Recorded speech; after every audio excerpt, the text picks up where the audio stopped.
You will never step fully into the purpose God designed for you until you release the very things that secretly keep you chained.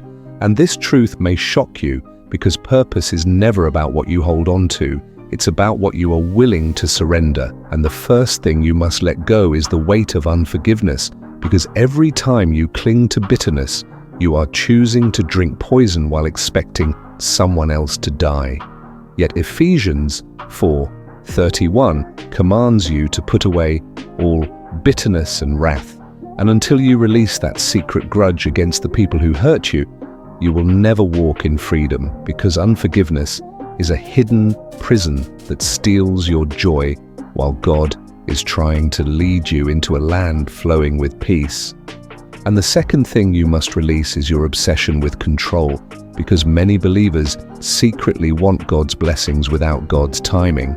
But Proverbs 3:5 warns you to trust in the Lord with all your heart and lean not on your own understanding. Yet you still wrestle, still manipulate, still strategize in the flesh, while God is asking you to surrender your plans and trust His ways.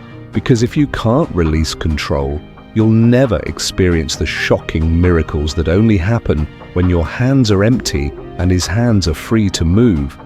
And the third thing you must let go is toxic relationships that drain your spirit, because 2 Corinthians 6:14 warns not to be unequally yoked. Yet some of you secretly cling to friendships or romantic ties that God already told you to cut off. And you wonder why you're still restless, why you feel heavy, why your fire has grown dim. It's because you are trying to walk in destiny while being tied to people who belong to your past. And the truth is harsh but clear. God cannot release your next level while you're still chained to dead weight. And the fourth thing you must surrender is your fear of failure, because fear is the enemy's most effective weapon to paralyze chosen ones. And 2 Timothy 1:7 reminds you that God has not given you a spirit of fear, but of power, love, and a sound mind. Yet you secretly hesitate to launch that ministry, to apply for that role, to speak that word, because you are afraid of falling. But what you don't realize is that your failure is already factored into God's plan, that Romans 8:28 still covers your missteps. And until you stop worshipping the idol of safety, you will never taste shock of supernatural boldness that only comes when you leap. And the fifth thing you must release is the comfort of your old identity, because purpose requires you to die to who you were in order to live as who you are becoming. And too many believers secretly cling to their past labels: failure, addict, rejected, unworthy.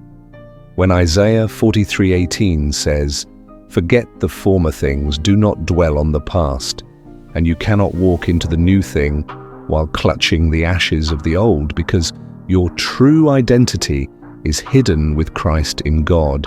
And that means you must let go of how people used to know you, how you used to see yourself, how the enemy still accuses you, because God has already called you chosen, set apart, and anointed.